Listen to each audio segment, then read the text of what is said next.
নমস্কার, মিষ্টিস কিচেনে আপনাদের সবাইকে স্বাগত। আশা করি আপনারা সবাই ভালো আছেন। আজ আমি বানাবো মাছের ডিমের তরকারি। তার জন্য আমি নিয়েছি 5 পিস মাছের ডিম। কালকে একটা বড় রুই মাছ এনেছিল, তার পেটে ডিমটা ছিল। কালকে কতগুলো বড়া ভাজা খাওয়া হয়েছে গরম গরম, আর এগুলো রেখেছি আমি তরকারি বানাবো বলে।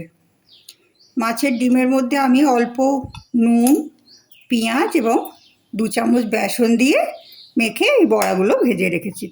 বড়াগুলো ভাজানো আর আপনাদের দেখাতে পারলাম না। এবার আমি কড়া বসিয়েছি, কড়ায় তেল দেবো।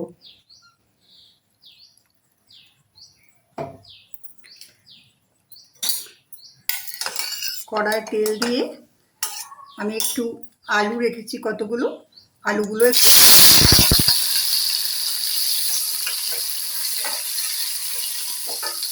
আলুগুলো আমি সামান্য ভাপিয়ে নিয়েছি।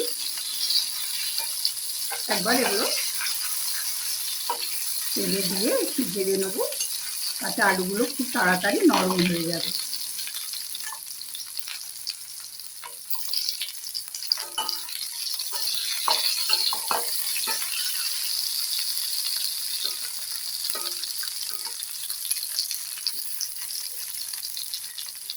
আলুগুলো আমার ভাজা হয়ে গেছে, এবার আমি এগুলো তুলে নেব।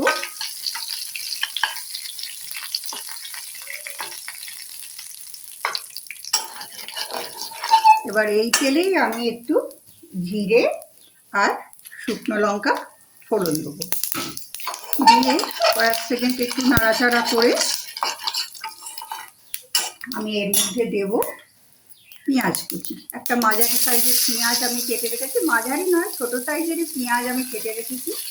পেঁয়াজটা আমি এর মধ্যে দিয়ে দেবো।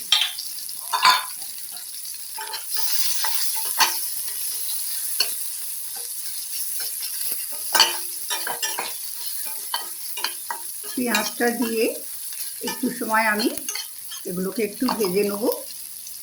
তারপর আমি এর মধ্যে দেবো একটা ছোট টমেটো এবং দেবো আদা এবং রসুনের পেস্ট।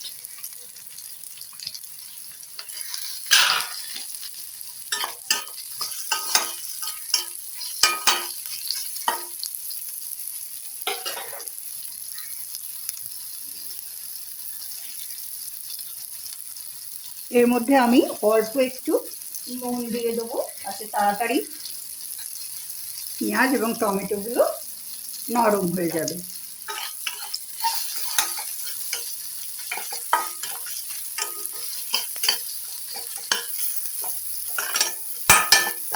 এর মধ্যে আমি আর কিছু মশলা অ্যাড করব।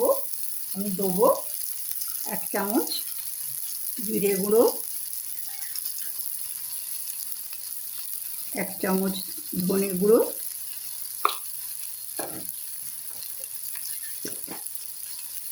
আর 1/2 চামচ দেবো হলুদের গুঁড়ো।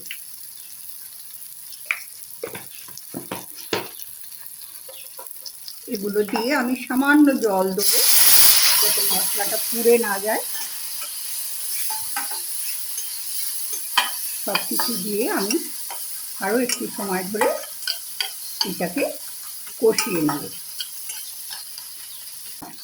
পেঁয়াজ, আদা, রসুন দিয়ে এবং সমস্ত মশলা দিয়ে এটা বেশ ভালোভাবে ভাজা হয়ে গেছে, তেল ওপরে উঠে এসছে। এবার আমি ভেজে রাখা আলুগুলো এর মধ্যে দিয়ে দেবো, দিয়ে আমি একটু কষিয়ে নেব। আমি আলুগুলো সেদ্ধ করেছিলাম নুন দিয়ে, তাই অল্প নুন দেবো।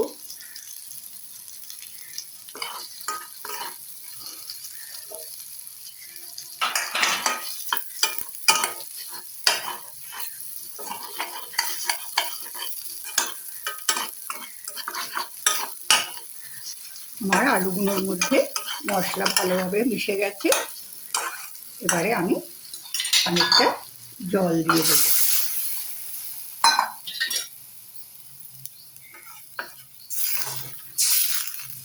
আর দেবো মাছের ডিম ভাজাগুলো দিয়ে আমি এটাকে এখন মিনিট 5 সেদ্ধ হতে দেবো।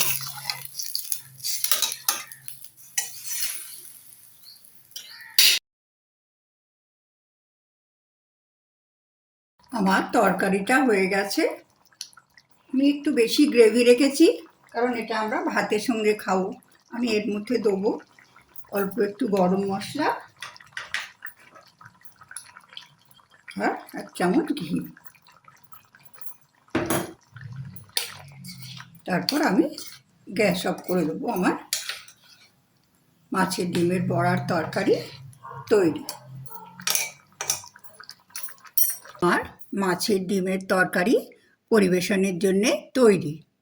আমার এই রেসিপিটা যদি আপনাদের ভালো লাগে, লাইক করবেন, বন্ধুবান্ধব আত্মীয় স্বজনের সঙ্গে শেয়ার করবেন এবং আমার চ্যানেলকে সাবস্ক্রাইব করবেন এবং অবশ্যই কমেন্টে জানাবেন আমার রেসিপিগুলো আপনাদের কেমন লাগছে।